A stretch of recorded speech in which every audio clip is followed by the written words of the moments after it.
Very good morning, dear children. Dear children, we have to start today's topic with the company officials become nabobs. Now, we discussed in the previous module that now Robert Clive he declared that we are going to become nawabs ourselves now. So, nabobs here is the anglicized, anglicized um, you can version of Indian word Nawab. Fine, children. So, what do you mean by Nawab? And see, when the company acquired more power and authority, now it means something else as well. Now, each company servant they had to begin to visualize vision of living like a Nawab. They are becoming Nawabs now. After the battle of Plassey, children, the actual Nawabs, the actual Nawabs uh, of Bengal were forced to give land and vast sum of money as just as a personal gift to the company officials. Now, Robert Clive, if we talk about Robert Clive, he himself has a lot of money. He gathered a lot of money from India. Like when he had come to Madras from England in 1743 when he was just 18 years. And when he left India in 1767, he had a lot of money, 4,01,102 pounds, sorry. So if you just think about it, he was appointed as a governor of Bengal in 1764 and he was just asked to check out the corruption in the company administration, but he was himself cross examined in 1772 by the British Parliament. He was not, why he was suspicious? They were suspicious because he has a vast wealth. Although he was not found guilty, but still he committed suicide in 1774. All the company officials they don't have the same fortune like Clive. Many of them they died early deaths here in India due to some diseases or during fighting, during wars and all. So we can't call everybody corrupted or everybody dishonest. Fine. Now, many of the officials they came from a very simple background and they had a desire to earn here and then go back to Britain and live a comfortable life. But those who managed to go back, fine, they had a good wealth and they were living like riches, like nabobs, which was an anglicized version of Indian word nawab. So people there in the British society they used to make fun of them. They used to made fun in the planes also, in the cartoons also, because they were behaving differently from the British society. Now, children, the company rules expand. Now, if you just check out the process of annexation of Indian states by the East India Company from 1757 to 1857, the company has grown a lot.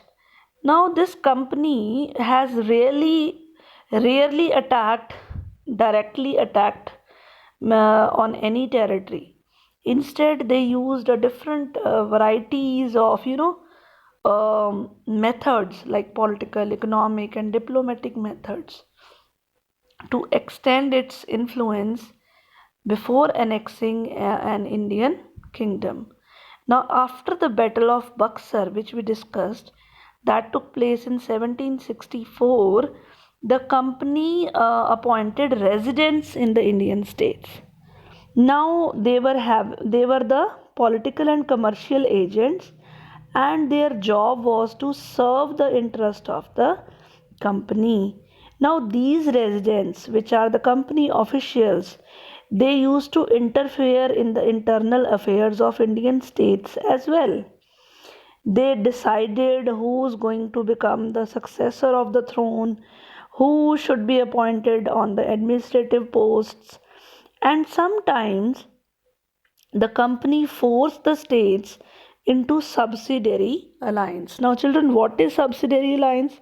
According to this alliance, Indian rulers were not allowed to have their independent army. They were protected by the company, and in return, they had to pay some subsidiary forces to the company so that the company can maintain its, you know, maintain for the purpose of his protection. And if the Indian rulers are failed to make the payments, then a part of their territory was taken as a penalty from them. Like if you take an example of Richard Wellesley, who was a governor general from 1798 to 1805, the Nawab of Awadh was forced to give half of his territory to the company in 1801. Why? Because he was not able to pay the subsidiary forces. And Hyderabad was also forced to cede territories into on similar grounds. So this way the rulers were forced to give away their territories. Now children, the next is Tipu Sultan, the Tiger of Mysore. You might have heard about Tipu Sultan, and he got a title, the Tiger of Mysore.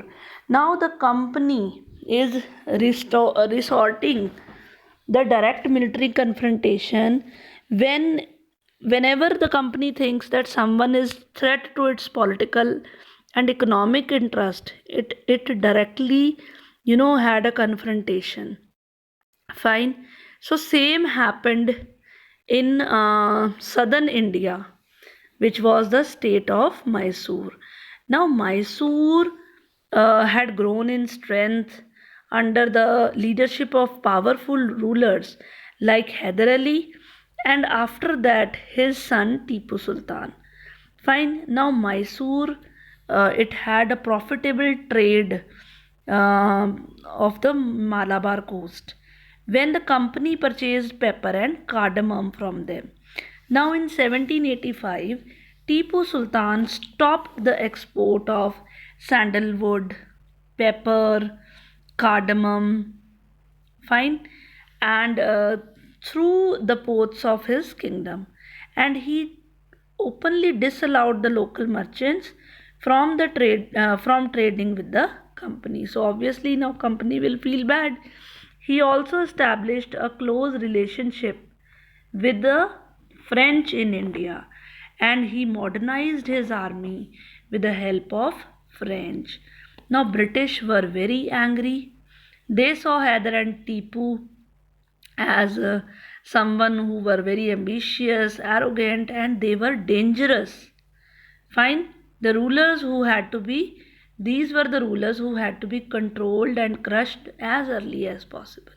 So, four wars were fought with Mysore: 1767 to 69, 80 to 84, 90 to 92, and last was 1799.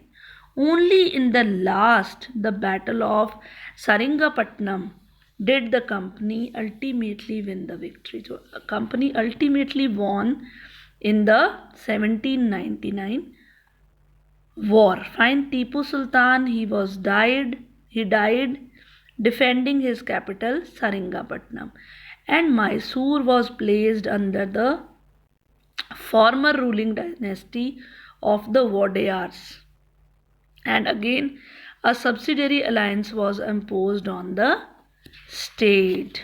Fine. So then the company had a war with the Marathas also, children. Now from the late 18th century, the company was curbing and destroying the Maratha power. They want to control the Maratha power. With their defeat in the third battle of Panipat in 1761, the Marathas' dream of ruling from Delhi was totally over. They were divided into many states under different chiefs, sardars, and they all belonging to different dynasties such as Sindhya, Holkar, Gaikwad, Bhosle.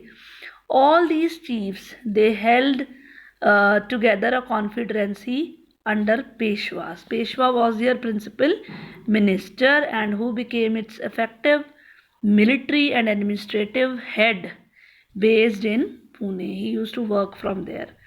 Mahaji Sindhia and Nana Padnis were two famous Maratha soldiers, and they were the statesmen of the late 18th century also. The Marathas were subdued. They were, they had a series of war. And in the first war, it ended in 1782 with the Treaty of Salbai.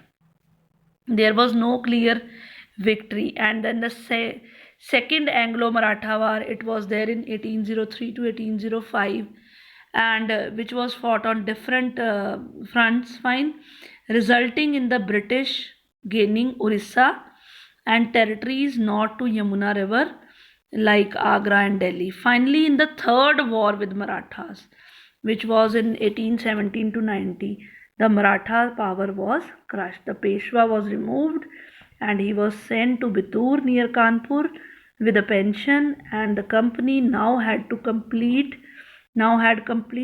control over the territories to the south of Vindhyas. So this was all about today's topic. Thank you and have a nice day.